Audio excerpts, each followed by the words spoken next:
Yo, what's up YouTube? I'm EMKWAN. Peace and blessings for out there. Hope you're all well. Come into my little tent here. I'm sitting in my khayma. So this vlog starts off here in Abu Dhabi. We are at the Park Rotana. The Park Rotana is a hotel that are very, very good friends of ours. Hello! We've got some people come and join me here as well. So Park Rotana are really good friends of ours, and we've had a little iftar gathering for some family friends that are actually subscribers. These are people that have benefited from the videos that have been up on this channel in terms of moving to Abu Dhabi, what you can expect, all that good stuff. So we organized a little iftar for them, got to kind of just spend time with them, enjoy really good food down at Ginger Dining, and talk, socialize. So that's how this vlog will start off. I'm going to show you some scenes now of the dining, the food. An awesome way to break your iftar. So if you're interested, and if you're here based in Abu Dhabi, or in fact even in the UAE generally, because the Rotana brand is all over the place, do check out your local Rotana, and you'll enjoy stuff like this. Ready?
Yo, what's up YouTube? Right, back. New hat, what do you think of the new hat? This is the hat that I unboxed from the guys at Virgin.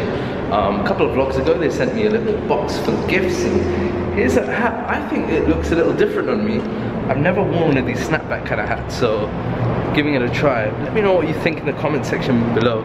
Anyway, it's kind of late now. Ooh, it's 10:15, and I am heading off to the tailors, the suit guys. Remember a couple of vlogs ago when I went for my suit fitting? Well, I'm going back now, which is it a week? Yeah, it's probably about a week now, and they are doing the first fitting with me, so I'm really excited about that, and I thought I'd take you guys with me as well. Need the spare battery over there. Right, let's put our seatbelt on, let's get going. So check this out. This is a stage before completion. This is what the suit looks like. I'm gonna try it on, make sure the measurements are correct and stuff, and then they'll complete it hopefully. So check this. This is the semi-completed. This is phase 1. How many more phases have we got? One more fitting. One more fitting. So it's kind of halfway there. But check this out. There we go, there's the trousers. Forgive the slippers. Had I known, I would have come with something a bit more appropriate. But that's what it looks like from the back, with all the pins. There we go, with all the pins and all the markings. I'm really impressed. So, that's the first fitting done. Second fitting is going to be in a week's time. Actually, it's sooner than a week, so excited. It's interesting when you wear a fitted suit, like a tailored suit, as opposed to an off-the-peg suit. It makes all the difference. I struggle to kind of find suits that fit me because my top part is quite broad, but my overall size is quite short and not slim, but it's kind of short and small. So it's always an issue trying to get the right kind of off-the-peg fit. But this is so much more easier, and the fact that it's tailored to your size makes it feel like it fits like a glove as well. So you can have the adjustments, and if you want it a little tighter around certain areas, you can get that done. Overall, I'm impressed. I am impressed. Really busy tonight though, but yeah, let's see how next week goes. Right, time to go home now. Let's go.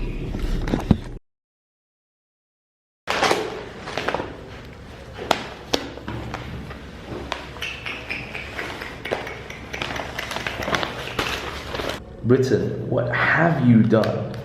This is crazy. Wow. So as many of you know, over the weekend, the UK, my home country, the place that I was born and raised, decided to break the ties with the EU. They had a referendum, and a big chunk of people decided that they wanted to leave the EU. Now, what's the result of that? Well, there's a lot of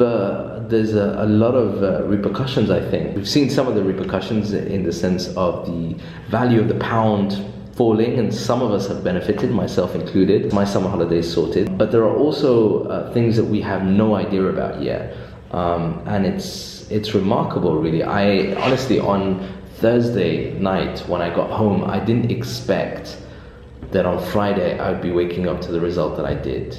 I am genuinely surprised, and I think actually in many ways a lot of these guys were surprised as well. A lot of people throughout the UK were surprised. Politicians were surprised. I don't think this vote was really about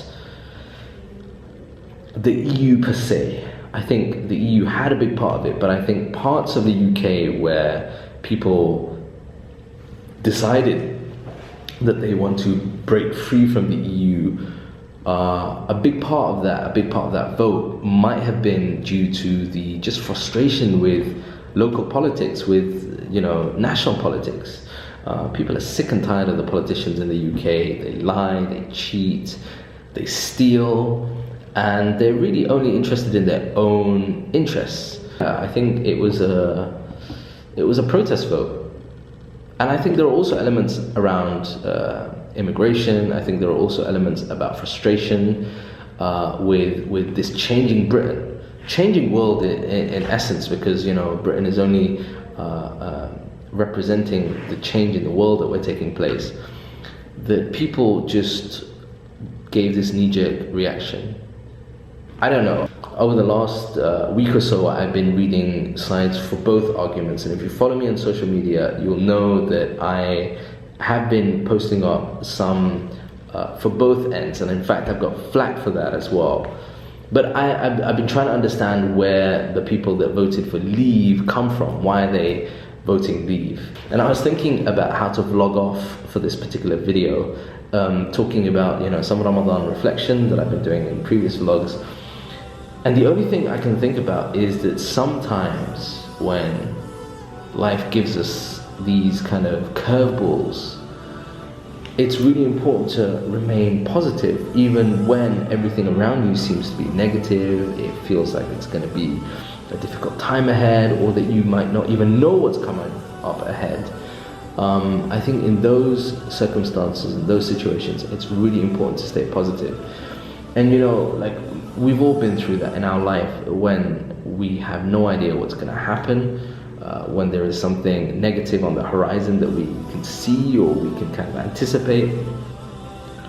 There's something within us that is really morbid and depressing, and that starts growing. And I think the skill is that when that starts happening, you've got to kind of kick into gear and replace that with positivity. Think about the opportunities that are there.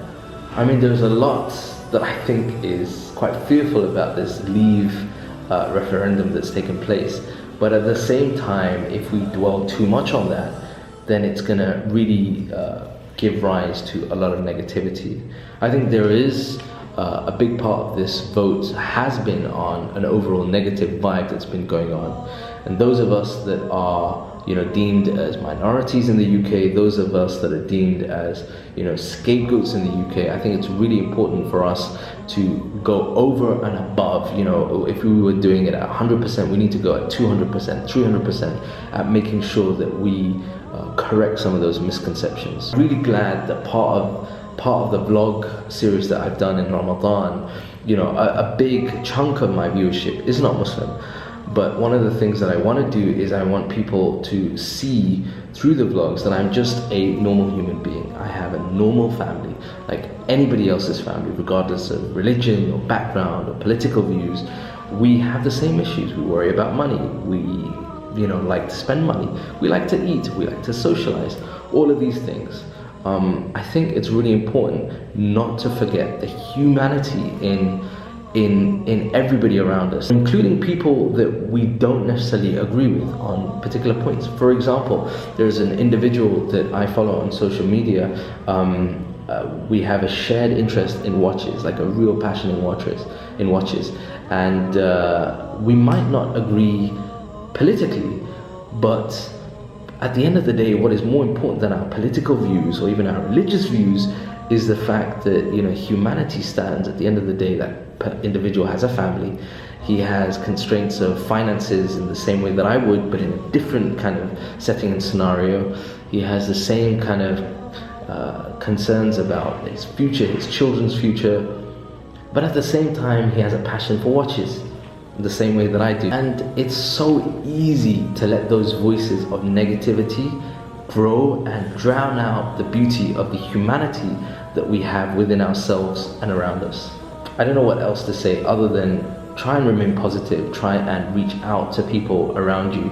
I mean, I'm going back to the UK in a week and a half's time, and I think I will be in a better situation to kind of have a vibe of what's going on there. And remember that, you know, what is more important than politics or anything else really is humanity. And if we lose humanity, that's when we start opening the floodgates to a whole range of nastiness.